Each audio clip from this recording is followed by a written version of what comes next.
Welcome back into the Blacksburg Buzz. It's the schedule deep dive part 4 where we're looking at every single game in Virginia Tech's 2024 schedule and breaking down what I think is going to happen, how the opponents are going to look this season, and what players you need to be on the lookout for ahead of each and every game. Now, before we jump into the Boston College and Georgia Tech games, let's talk about today's video sponsor, BetOnline. BetOnline is the world's most trusted betting platform and your number one source for everything football. BetOnline has every stat, every matchup, and even live odds and spreads to bet on during the games. Think you know your stuff? Get in on our $200,000 mega contest and pick 5 games against the spread every week for your chance at weekly prizes and a share of 200K. When the game's over, head on over to our online casino and get in on a game of blackjack or poker or unwind with one of our over 150 slot games. Head to the website today to get in on the action. Bet online, the game starts here. So, Boston College is the next team up on our schedule deep dive. Last season, they were 7-6, had a bit of an interesting year. They defeated a couple ranked teams like SMU in the Fenway Bowl, and they actually played Florida State really close, which Florida State was a powerhouse last year. Now, this season, surprisingly, Boston College started as 2-1 with a week in the rankings as well. They cooked Florida State to start the year. They dropped the Noles to 0-2, which looking back isn't that much of a surprise, but when it happened, it was shocking. Nobody was really expecting Florida State to be this bad this year, but knowing the quality of this FSU team now, it's not quite so shocking that they start 0-3 this season. But back to Boston College, after defeating Florida State, they whooped Duquesne 56 to nothing, and they also played Missouri pretty close, who was they reached number 6 this year in the rankings at their peak so far. You can definitely see improvements with this group. Now, they're not the best team in the conference, but I do think they could be bowl eligible by the end of the year. I really think there's a fair shot that they win at least 4 more games with teams like Michigan State, Western Kentucky, UVA, VT, SMU, UNC, and Pitt among the rest of their schedule. Now, in terms of the players to watch, Thomas Castellanos, the quarterback, is definitely a guy to look out for. He's been a pretty good QB for them so far over the last couple of seasons, and he did cause the Hokies a little bit of trouble last year. Just a really dual threat type of quarterback. Castellanos has about 100 net yards so far rushing this season through their first 3 games and the second most carries on the team. He is very comfortable keeping the ball to himself and trying to pick up a few yards wherever he can. Now, in addition to Castellanos, with this rushing attack, there's really 3 running backs to look out for: Trayshawn Ward, Kai Robichaud, and Turbo Richard, who we'll get to in a minute. Now, Ward, a 5'10, 190-pound grad student, he's the most efficient of the top 4 volume guys, just under 6 yards per carry.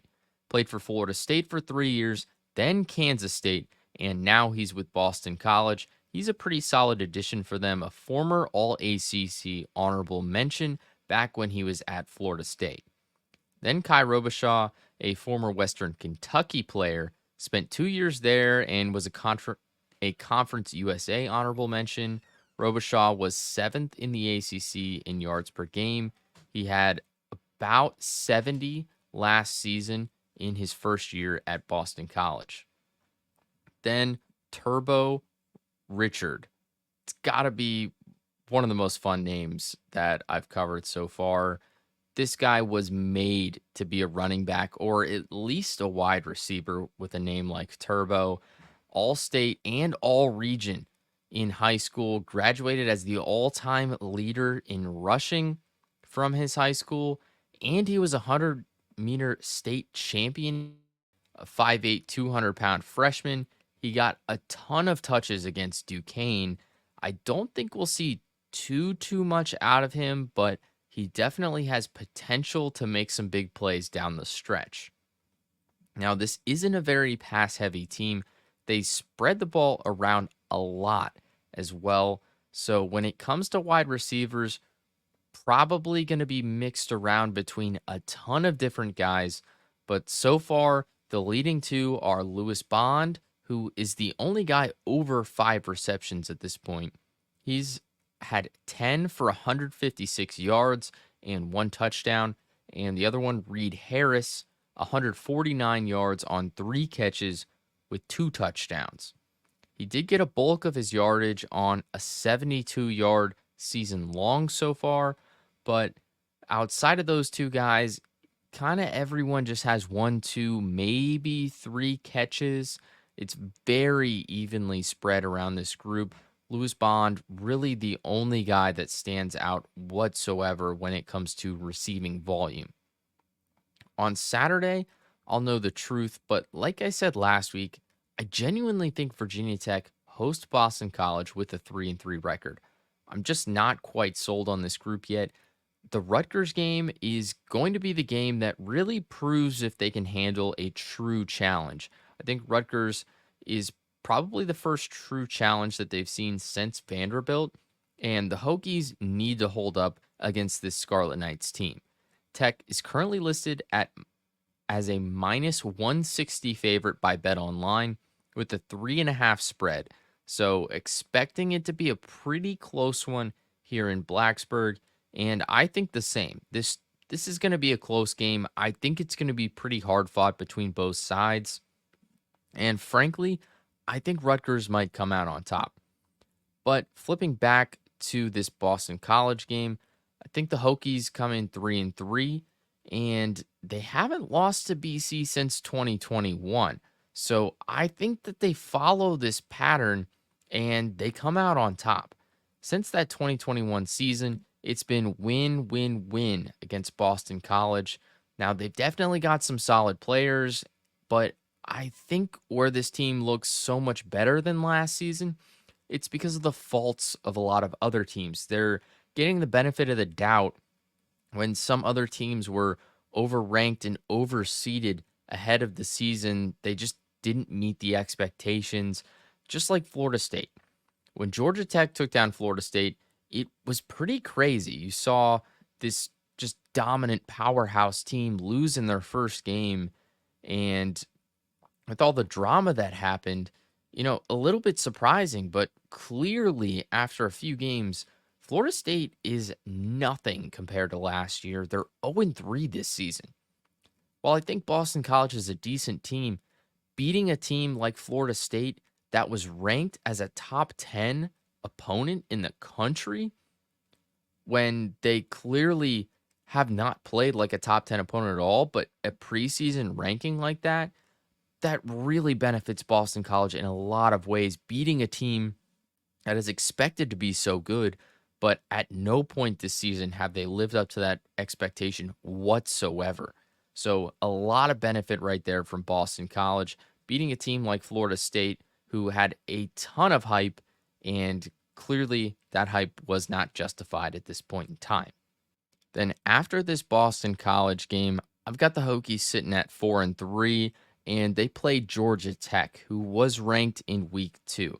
Now, like I just mentioned, Georgia Tech beat Florida State in that first game of the season overseas, and a lot of benefit there from beating a top 10 team that clearly should not have been a top 10 team looking back. So ranked in week 2, they haven't been ranked since.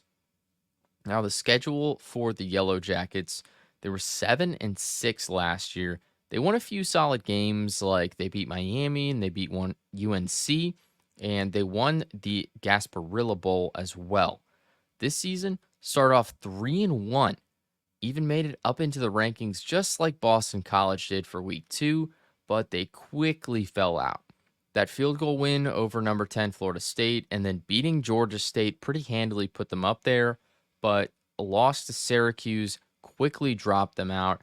They were sitting about the 23 range, if I recall. Now, this team is set up for a decent year overall, a definite improvement in many areas, and they're not a team that you can just take it easy with. I've seen a lot of buzz about them as a sleeper this season. So far, they're really living up to it.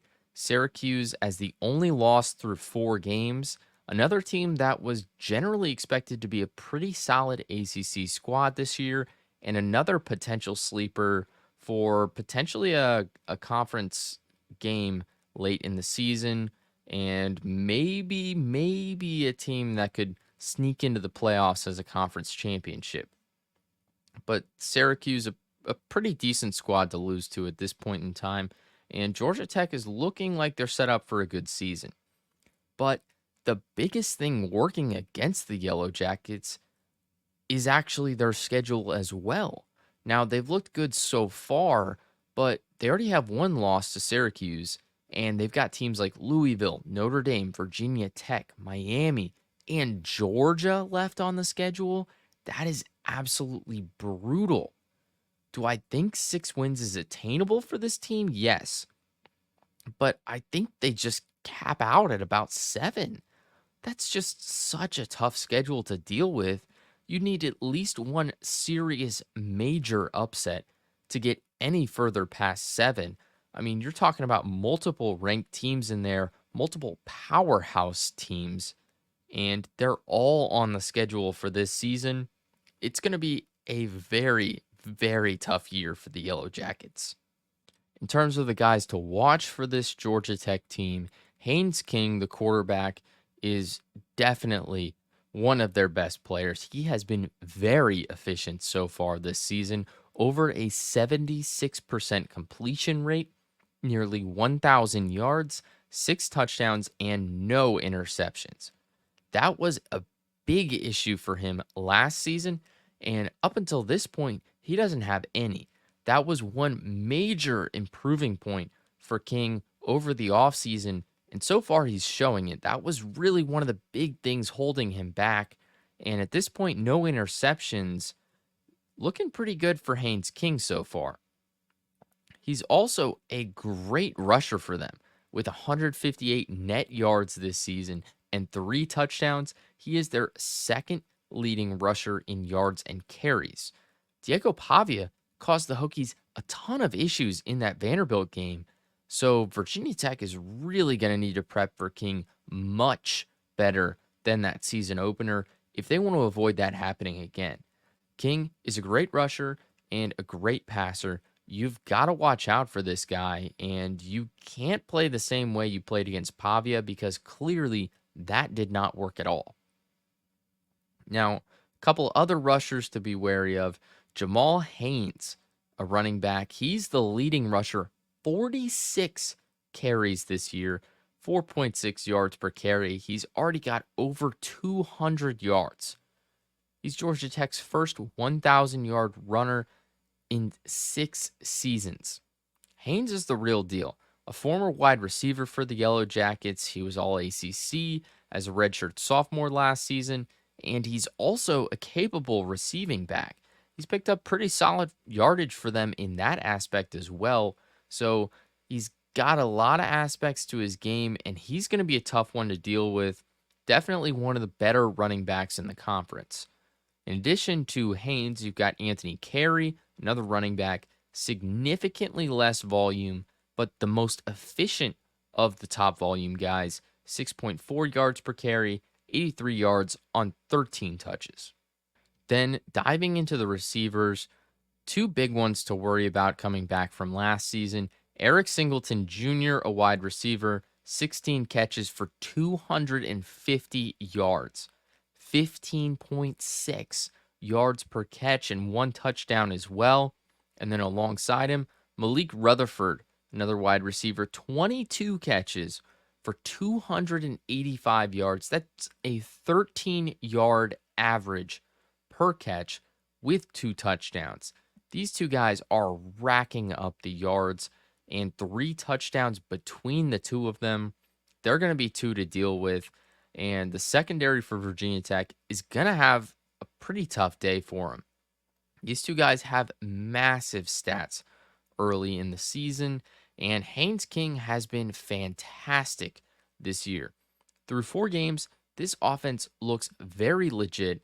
They're putting up points, and Virginia Tech's going to need to do the same. This is probably going to be a real shootout on offense. But what could hurt Georgia Tech is the defense. That's really the issue with this team. They've held up against some weaker opponents, okay, but that'll have to hold as well against a lot of tough talent coming up on their schedule. Louisville, it's going to be that first real test for this unit over the next weekend. The Cardinals firmly ranked at number 19 in week 4. I do think Virginia Tech can hold up against Georgia Tech's offensive pressure, but my worry comes with King, like I mentioned. The Hokies did not handle Diego Pavia well at all. He got whatever he wanted. He held the ball all the time and rushed up to each and every side at will. They're going to have to do things much, much different against Haynes King because not only is he a great passer, but he's a capable runner. That's a bit concerning for this Virginia Tech team, although I don't think that I expect them to make that same mistake twice in this season. But where Virginia Tech really has the upper hand is the offense compared to Georgia Tech's defense. With that weaker Georgia Tech defense, I think the Hokies have a real chance to put up some points. And, Georgia Tech just not quite as impressive.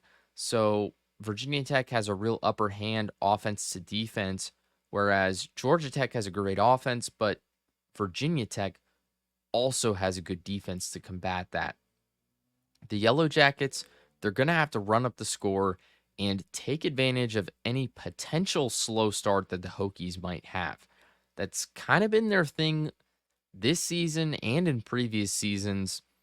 They tend to come in a little bit sleepy and they really get cooking after halftime.